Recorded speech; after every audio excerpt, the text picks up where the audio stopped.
You never really know your neighbors, do you? I thought I did. For years, I lived next to the Johnsons, a quiet, friendly family who waved every morning and kept to themselves. But I was wrong, very wrong. What I found out about them still keeps me up at night. Here's how it all unfolded. It was a regular suburban neighborhood. The lawns were perfectly mowed, the houses lined up neatly, and everyone acted like they had no secrets. The Johnsons had been my neighbors for over 5 years.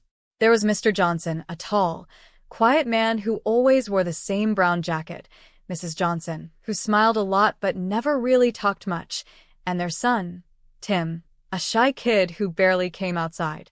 They were the perfect example of what you'd call normal. They kept their house clean, threw small parties for their family, and went to church every Sunday. Nothing ever seemed off about them. Nothing at all. Until one day when things started to get weird. It was a Friday night. I was up late binge-watching some TV series when I heard a strange noise. It was like a low hum coming from next door. At first, I thought it was just the washing machine or something, so I ignored it. But the next night, I heard it again, louder this time.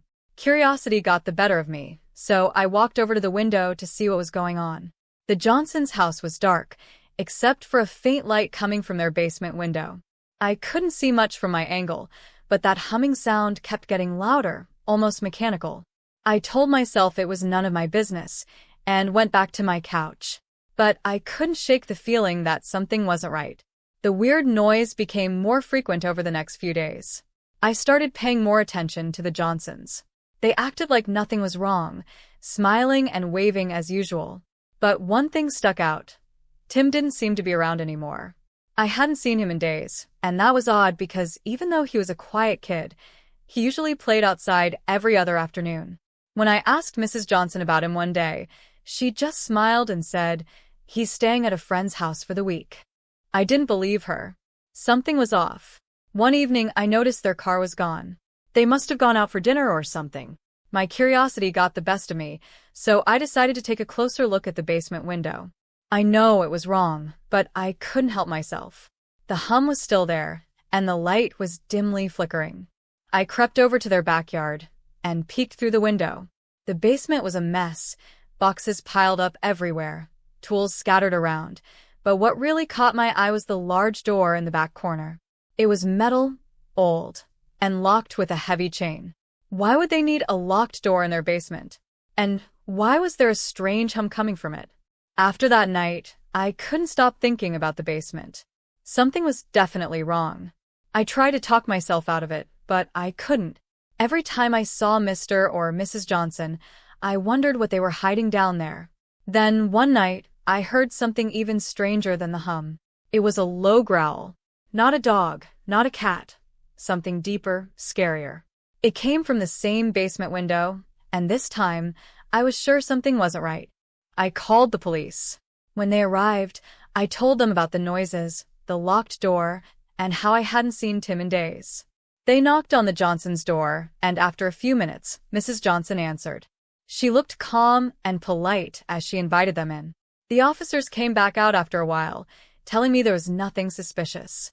They said they checked the basement, and that the locked door was just an old storm shelter.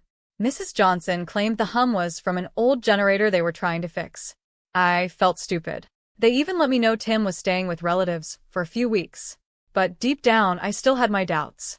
Weeks went by, and the strange sounds continued. But I tried to ignore them. I told myself it was none of my business, and that I was overthinking things. Then one evening, the power went out in the entire neighborhood. It was pitch black, and the only light came from candles and flashlights. While I sat in my dark living room, trying to distract myself with a book, I saw something strange out of the corner of my eye. A shadow. It moved past my window, heading towards the Johnsons' backyard. I grabbed my flashlight and ran to the window to see what was going on. There, standing by the basement window, was Mr. Johnson. He was dragging something heavy. My heart started racing as I watched him struggle to pull whatever it was into the basement. The hum was back, louder than ever, and this time, I swore I heard faint screams mixed in. I had to know what was going on. The next morning, I decided to do some digging. I couldn't let this go. I started by looking up old news reports about the Johnsons. To my shock, I found something disturbing.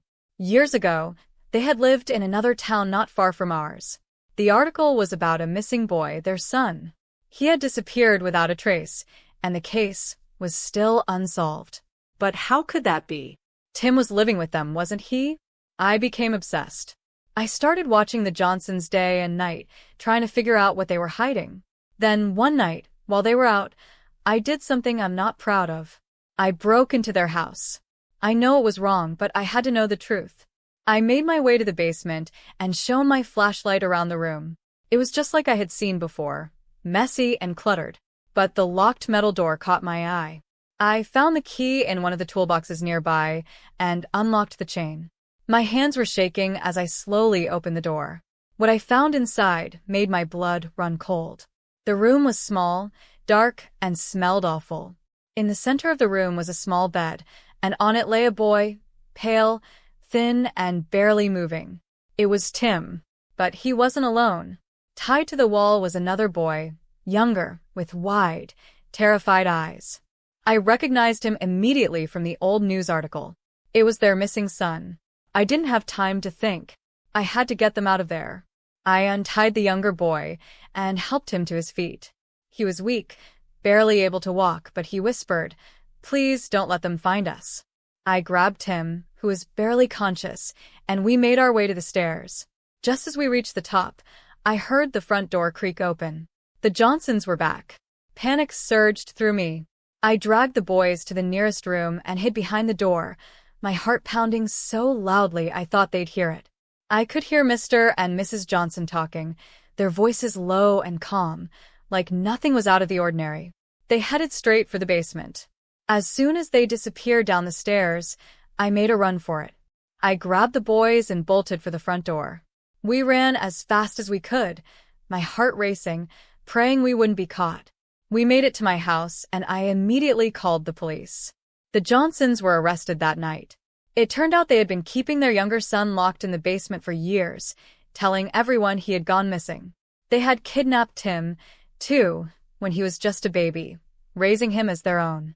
The hum I'd been hearing? It was a generator powering some kind of twisted setup. They had to keep the boys hidden. The story shocked the entire neighborhood. No one could believe it. The quiet, friendly Johnsons were hiding a dark, horrifying secret right under our noses. I still live in the same house, but things aren't the same. I often think about how close I was to never discovering the truth. If I hadn't been so nosy, those boys might still be trapped in that basement. You never really know your neighbors, do you?